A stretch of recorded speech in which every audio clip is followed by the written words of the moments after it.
मनुष्य के जीवन में सुख और शांति बाहर की वस्तुओं से नहीं बल्कि अपने मन की अवस्था से आती है। जब मन भगवान के चरणों में टिक जाता है तब परिस्थितियां कैसी भी हों, भीतर एक अलग ही शांति अनुभव होती है।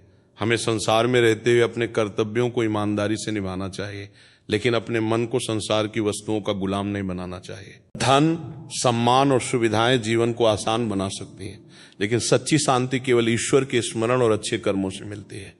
जिस व्यक्ति को भगवान पर विश्वास होता है वो कठिन समय में भी टूटता नहीं। वो जानता है कि हर परिस्थिति स्थायी नहीं होती। आज दुख है तो कल सुख भी आएगा। इसलिए परेशानी के समय घबराने के बजाय भगवान का नाम लेना चाहिए और धैर्य रखना चाहिए। क्रोध मनुष्य की बुद्धि को कमजोर कर देता है। इसलिए जब कोई आपको बुरा कहे तो तुरंत उत्तर देने के बजाय कुछ क्षण शांत रहना सीखिए।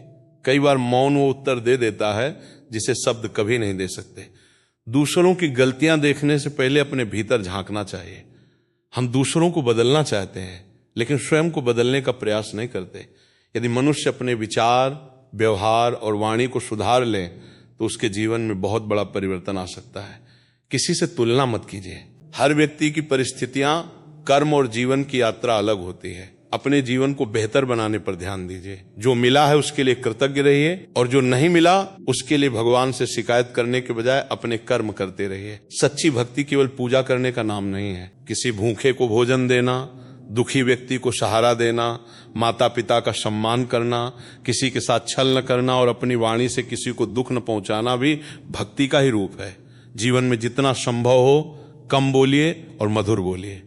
कठोर शब्दों से रिश्ते टूट सकते हैं, जबकि प्रेम से कही गई छोटी सी बात किसी के जीवन में आशा पैदा कर सकती है।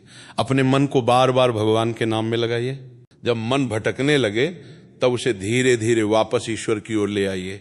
शुरुआत में कठिन लगेगा लेकिन निरंतर अभ्यास से मन शांत होने लगेगा।